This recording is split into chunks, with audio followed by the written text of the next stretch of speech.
ตู้บุญเนาะอยู่บ้านหัวครัวเมืองไซธานีนครหลวงเวียงจันทร์เนาะที่เพิ่นมีปัญหาทางด้านสุขภาพก็คือเป็นก้อนเนื้ออักเสบนั่นเองเนาะแล้วก็อยากให้พ่อตู้เราเมื่อว่าอาการที่จากเมื่อก่อนเป็นอะไรเนาะแล้วก็หลังจากกินแฮปปี้วันเขาแล้วเป็นอะไรอันนี้มือมีว่าสักยาแล้วมันก้อนซีนอักเสบแล้วไปห้องหมอเขาว่าก้อนซีนอักเสบเนาะแล้วไปป่วยห้องหมอเขาบอกได้ฉีดยาเนี่ยมันจะเข้าต้านยาต้านเชื้อซื่อมาแล้วก็มานี่มาเข้าน้ำ2 ถุงแล้วก็มาฉีดยาอันนี้เลยเบาไปแล้วก็เลยกินอันนี้มา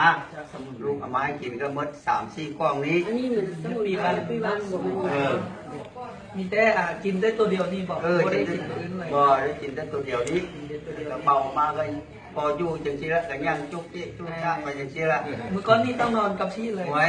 อันนี้คือหมดหน้าหมดอันนี้ใครเมื่อวันสองงานได้เลยมือนี้ก็สามารถลุกขึ้นได้ย่างได้ไปได้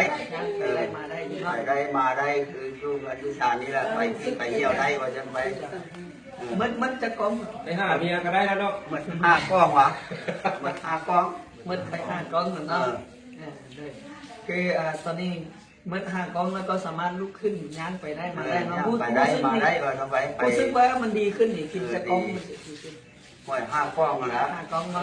กินจะกล้องเริ่มรู้สึกว่าดีขึ้นกล้องแรกกล้อง2 กล้องกล้องละอิดกล้องที่2แล้วแต่ว่ามันรู้สึกว่ามันเบาขาเบาแข้งเวทนาตอนที่2รู้สึกว่าดีขึ้นเลยขอขอบใจพ่อตู้เนาะที่ให้